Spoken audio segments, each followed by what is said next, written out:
हाँ, चलो इधर देख लेते हैं। आज अपना वाइंडिंग संयोजन के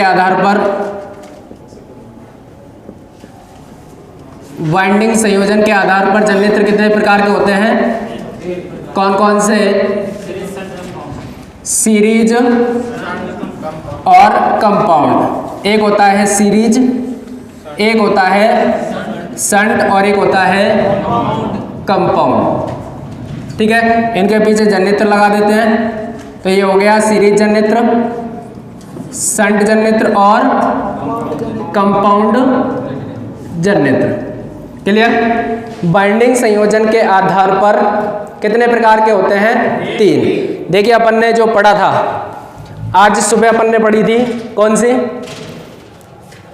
एक था उत्तेजना विधि के आधार पर। उत्तेजना विधि के आधार पर कितने होते हैं? 2। कौन कौन से? स्व उत्तेजित और पृथक उत्तेजित। स्व उत्तेजित 2 प्रकार के होते हैं। कौन से? स्थायी और स्थायी चुंबक जनरेटर और विद्युत चुंबक यानी अस्थायी चुंबक युक्त जनरेटर।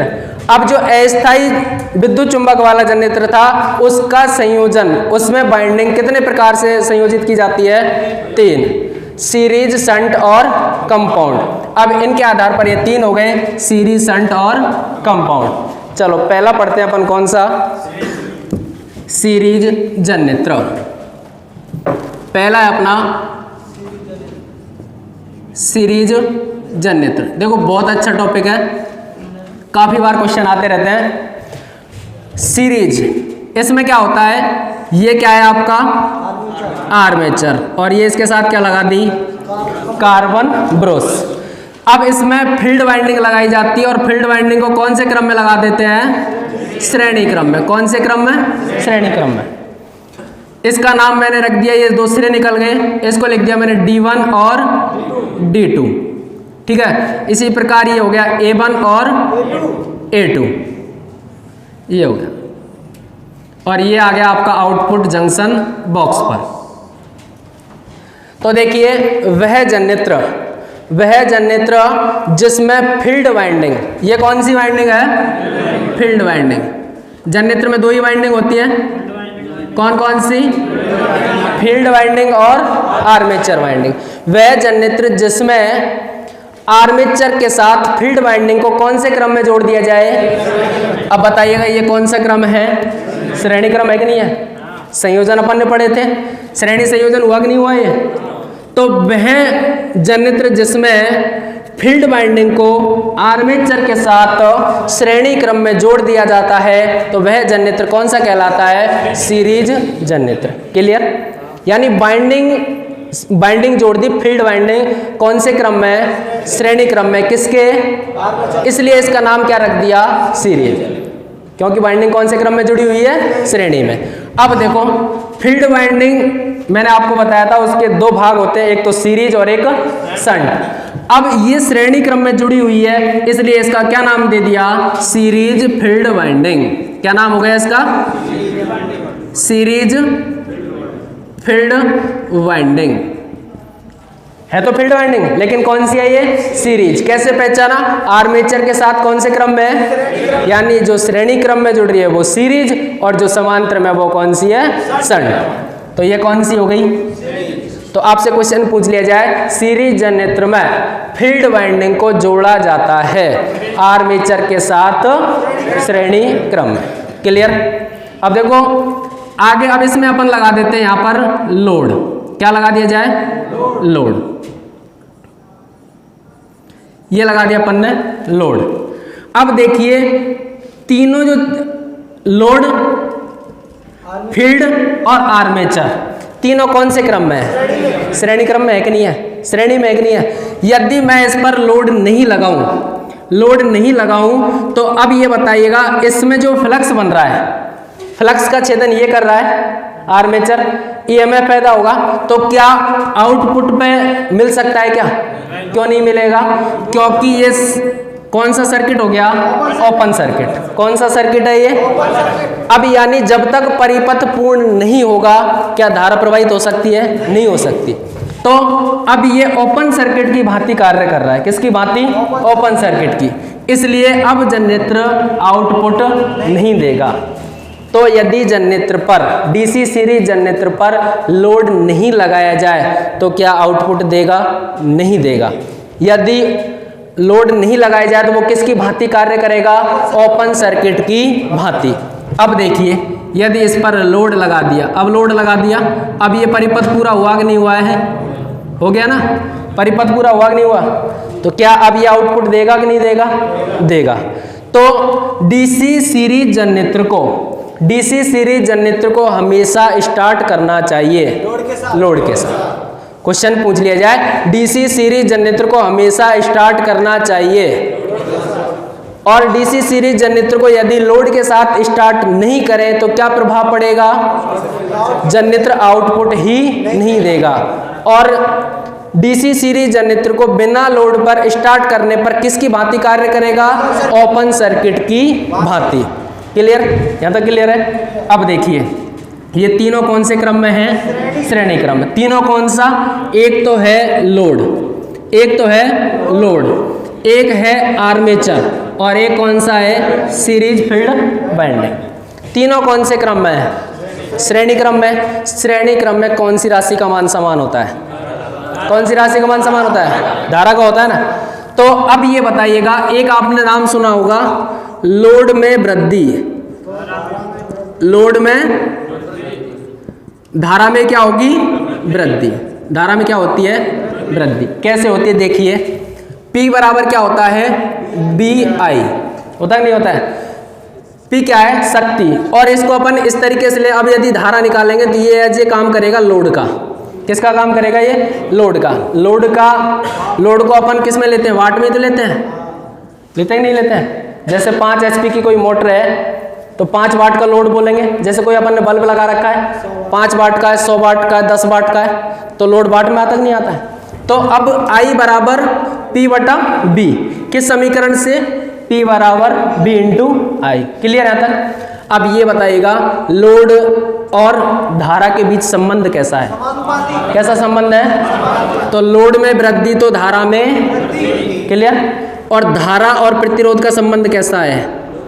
कैसा है? विलोम अनुपाती। है कि नहीं है? है कि नहीं है? यानी धारा में वृद्धि होगी तो प्रतिरोध कम होगा कि नहीं होगा? अब मेरे को ये बताइएगा, मैं यहाँ पर लोड में वृद्धि कर देता हूँ। किस में वृद्धि कर दूँ? लोड में। तो बताइएगा, लोड धारा में वृद्धि होगी कि नहीं होगी? होगी ना। तो इसको मैं IL से लिख सकता हूँ। अब इसमें वृद्धि हो गई। अब तीनों का रास्ता एक ही है, तो तीनों में जाने वाली धारा सेम रहेगी कि नहीं रहेगी? तो लोड धारा, आर्मेचर धारा और सीरीज धारा, इन तीनों का संबंध कैसा है? बराबर। कैसा है? बराबर। क्यों है बराबर? क्योंकि कौन से क्रम में जुड़ रहे हैं ये? यानी लोड में वृद्धि होगी, लोड में वृद्धि होगी तो आर्मेचर की धारा में भी वृद्धि होगी, और आर्मेचर की धारा में वृद्धि होगी तो इसकी धारा में वृद्धि होगी कि नहीं होगी? क्योंकि तीनों कौन से क्रम में है? यानी श्रेणी में धारा का मान समान रहता नहीं है। यदि ज़्यादा धारा देंगे तो सब में होकर ज़्यादा धारा जाएगी, कम धारा देंगे तो कम धारा जाएगी। तो ये बताइएगा, लोड धारा यानी लोड बढ़ा दिया जाए तो लोड में वृद्धि तो धारा में भी वृद्धि। तो लोड में वृद्धि होगी तो आर्मेचर धारा में वृद्धि होगी कि नहीं होगी? और आर्मेचर धारा में वृद्धि होगी तो सीरीज धारा में भी वृद्धि होगी कि नहीं होगी? होगी कि नहीं होगी? जब धारा में वृद्धि होगी तो फ्लक्स और धारा का संबंध कैसा है? समानुपाती। यानी धारा बढ़ेगी तो फ्लक्स का मान बढ़ेगा या घटेगा? बढ़ेगा ना। और जब फ्लक्स बढ़ेगा तो EMF और फ्लक्स का संबंध कैसा है? कैसा है? समानुपाती। यानी फ्लक्स का मान बढ़ेगा तो EMF का मान भी। तो बताइएगा, लोड में वृद्धि करने पर जनरेटर का आउटपुट पर क्या प्रभाव पड़ेगा? आउटपुट बढ़ेगा या घटेगा? बढ़ेगा कि नहीं बढ़ेगा? यानी आपने लोड में वृद्धि करी तो धारा में वृद्धि हो गई, धारा में वृद्धि हो गई तो सीरीज की धारा में वृद्धि हुई कि नहीं हुई है? जब धारा, इसकी धारा बढ़ गई तो इसका फ्लक्स बढ़ेगा कि नहीं बढ़ेगा? फ्लक्स बढ़ेगा कि नहीं बढ़ेगा? और फ्लक्स बढ़ेगा तो फ्लक्स और EMF का संबंध कैसा है? समानुपाती। तो फ्लक्स बढ़ेगा तो EMF भी। तो बताओ, लोड में वृद्धि कर दी जाए, डीसी सीरीज जनरेटर के लोड में यदि वृद्धि कर दी जाए तो आउटपुट पर क्या प्रभाव पड़ेगा? आउटपुट क्या होगा? अधिक होगा। होगा कि नहीं होगा? तो याद रखना, लोड में वृद्धि करेंगे डीसी सीरीज जनरेटर के तो इसमें क्या होगा? आउटपुट क्या होगा? अधिक होगा। क्लियर हो गया? अब देखो, इसका उपयोग ऐसे स्थान पर किया जाता है जहां पर लोड बढ़ता हो। लोड बढ़ रहा है तो अपन कहीं भी जानते हैं लोड बढ़ता है तो वोल्टेज ड्रॉप होते कि नहीं होते? होते कि नहीं होते? वोल्टेज का मान क्या होता है? कम होता कि नहीं होता है? तो इसलिए इसका उपयोग ऐसे स्थानों पर किया जाता है जहां पर वोल्टेज में क्या हो गई हो? कमी। वोल्टेज में क्या हुई हो? कमी। तो वहां पर ये वोल्टेज को क्या कर देता है? बढ़ा देता है। तो इसका डीसी पारेषण लाइनों में, डीसी पारेषण लाइनों में, डीसी पारेषण लाइनों में बूस्टर के रूप में इसका प्रयोग किया जाता है। किसके रूप में? बूस्टर के रूप में। डीसी पारेषण लाइन, जैसे एसी की पारेषण लाइन होती है ऐसे ही किसकी होती है? डीसी की।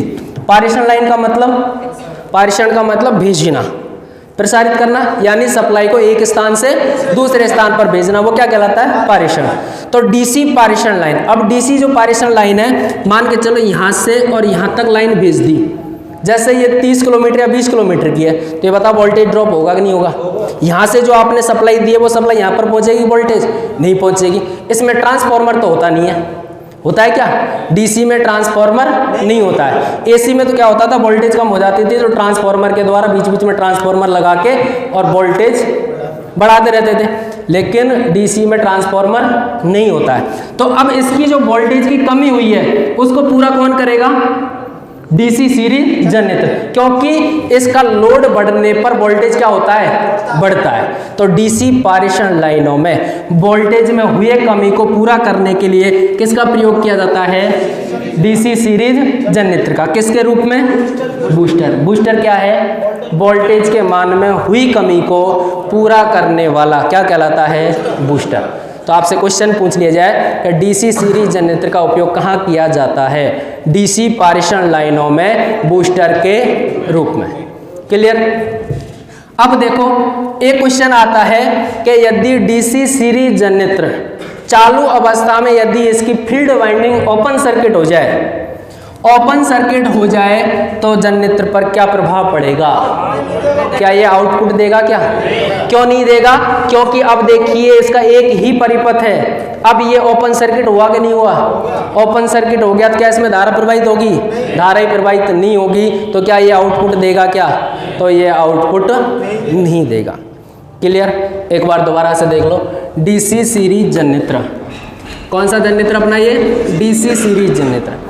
इसका नाम सीरीज जनरेटर क्यों रखा है? क्योंकि इसमें फील्ड वाइंडिंग को आर्मेचर के साथ कौन से क्रम में जोड़ा जाता है? श्रेणी क्रम में। कौन से क्रम में? श्रेणी क्रम में।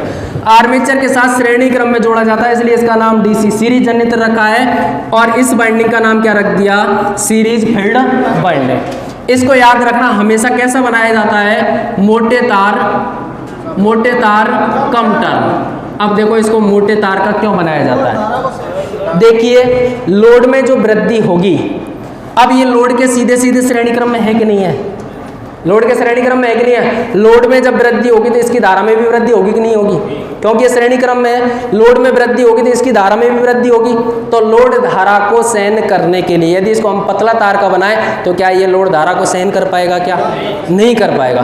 तो लोड धारा को सहन करने के लिए सीरीज फील्ड वाइंडिंग को कैसा बनाया जाता है? मोटा तार कम टर्न। क्लियर? कैसा बनाया जाता है? मोटा तार कम टर्न। इसमें फील्ड वाइंडिंग, आर्मेचर और लोड तीनों कौन से क्रम में जुड़े होते हैं? श्रेणी क्रम में। इसलिए तीनों की धारा के मध्य संबंध क्या होता है? बराबर का। यानी किसी एक की धारा बढ़ेगी तो दोनों की धारा पर प्रभाव पड़ेगा कि नहीं पड़ेगा? पड़ेगा ना। तो लोड की धारा में वृद्धि होगी तो क्या आर्मेचर की धारा में वृद्धि होगी कि नहीं होगी? क्या बताओ, सीरीज फील्ड की धारा में वृद्धि होगी कि नहीं होगी? होगी ना। तो अब यदि बताइएगा लोड में वृद्धि कर दी जाए, लोड में वृद्धि कर दी जाए तो इसकी धारा में वृद्धि हो रही कि नहीं हो रही है? जब सीरीज फील्ड की धारा में वृद्धि हो रही है तो धारा का मान बढ़ता है, तो याद रखना फ्लक्स का मान भी बढ़ता है। अब जब फ्लक्स का मान ज्यादा हो गया तो आर्मेचर ज्यादा फ्लक्स का छेदन करेगा कि नहीं करेगा? जब ज्यादा फ्लक्स का छेदन करेगा तो ज्यादा ईएमएफ पैदा होगा कि नहीं होगा? क्योंकि फ्लक्स और ईएमएफ का संबंध कैसा है, समानुपाती, इसलिए इसमें ईएमएफ भी ज्यादा होगा। तो लोड बढ़ने पर कौन से जनरेटर के टर्मिनल वोल्टेज बढ़ते हैं, डीसी सीरीज जनरेटर। इसका उपयोग कहाँ किया जाता है, डीसी पारेषण लाइनों में वोल्टेज के मान में हुए कमी को पूरा करने के लिए बूस्टर के रूप में इसका प्रयोग किया। क्वेश्चन आ गया, यदि चालू अवस्था में सीरीज फील्ड वाइंडिंग ओपन हो जाए तो जनरेटर पर क्या प्रभाव पड़ेगा, जनरेटर आउटपुट ही नहीं देगा। क्लियर। अब यदि मान के चलो इसको हमें वोल्टेज में कमी करनी है तो हम क्या करेंगे, इसमें क्या जोड़ देंगे, डाइवर्टर लगाएंगे। क्या लगाएंगे, डाइवर्टर यदि हम श्रेणी क्रम में लगा देंगे तो ये सभी श्रेणी में हो रहा तो कोई प्रभाव नहीं पड़ेगा। कौन से क्रम में लगाया जाता है, तो वोल्टेज को नियंत्रित करने के लिए डाइवर्टर को कौन से क्रम में लगाया जाता है, समांतर में। कौन से जनरेटर में, डीसी सीरीज जनरेटर में वोल्टेज को नियंत्रित करने के लिए डाइवर्टर क्या है, एक प्रकार का रियोस्टेट होता है। क्या होता है, रियोस्टेट क्या है, एक प्रकार का परिवर्तित मान प्रतिरोधक। परिवर्तित मान प्रतिरोधक क्या है, जिसके मान को हम परिवर्तित कर सकते हैं, जिसके प्रतिरोध मान को हम परिवर्तित कर सकते हैं, यानी कम ज़्यादा कर सकते हैं, वो क्या होता है, परिवर्तित मान प्रतिरोधक। और रियोस्टेट भी वही होता है। तो इसमें एक डाइवर्टर प्रयोग किया जाता है और कौन से क्रम में लगाएंगे, समांतर क्रम में। अब देखो समांतर क्रम में लगाने से क्या हुआ, लोड में वृद्धि हुई तो धारा में वृद्धि हो गई ना। अब धारा में वृद्धि होने पर यहाँ पर धारा के लिए कितने मार्ग हैं, दो मार्ग। तो बताइएगा, धारा कुछ इसमें जाएगी और कुछ इसमें जाएगी, तो धारा इसमें धारा की कमी हुई कि नहीं हुई है, इसमें धारा में कमी हुई कि नहीं हुई है। जब इसमें धारा कम हो गई तो धारा कम है तो फ्लक्स भी कम, फ्लक्स कम होगा कि नहीं होगा भाई, धारा कम हो गई इसमें तो फ्लक्स भी क्या होगा, कम, तो ईएमएफ भी क्या होगा, कम। तो यदि वोल्टेज को नियंत्रित करना होता है डीसी सीरीज जनरेटर में तो रियोस्टेट को जोड़ा जाता है फील्ड वाइंडिंग के समांतर क्रम में। बंद करना है। तो कौन से क्रम में जोड़ा जाता है, फील्ड वाइंडिंग के